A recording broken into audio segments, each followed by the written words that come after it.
And Imam al-Ghazali at that point realized that he had to set out on this journey.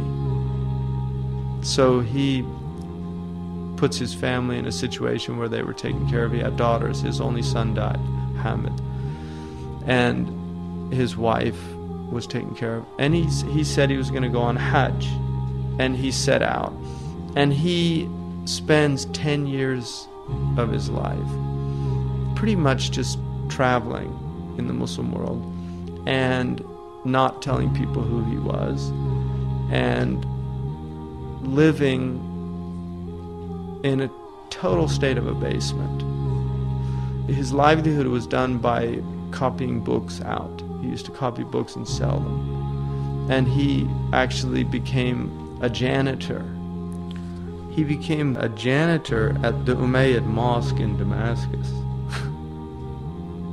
So he used to sweep the mosque, and then he was given a room there, and he used the room as a khalwa, but literally nobody knew who he was.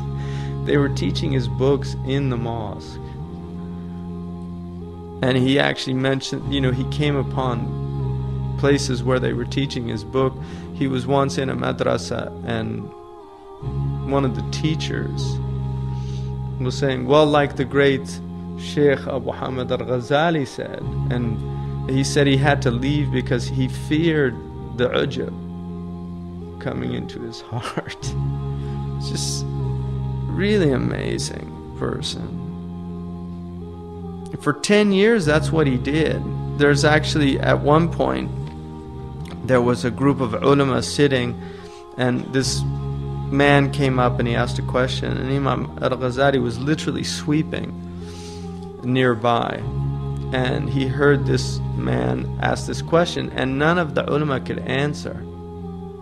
So Imam al-Ghazali saw this man, and he was worried that he wasn't getting the guidance that he needed.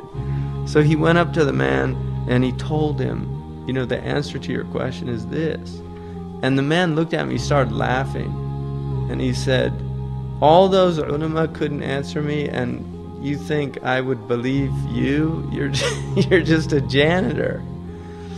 And somebody from the thing called him over, and he said, well, what are you going on about? And he said that the answer to the question was such and such.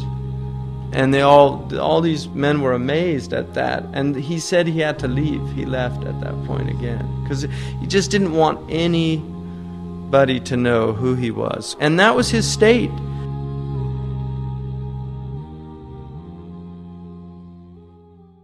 محمد سيد الكونين والثقلين والفريقين من عرب ومن عجم. محمد سيد الكونين والثقلين والفريقين من عرب ومن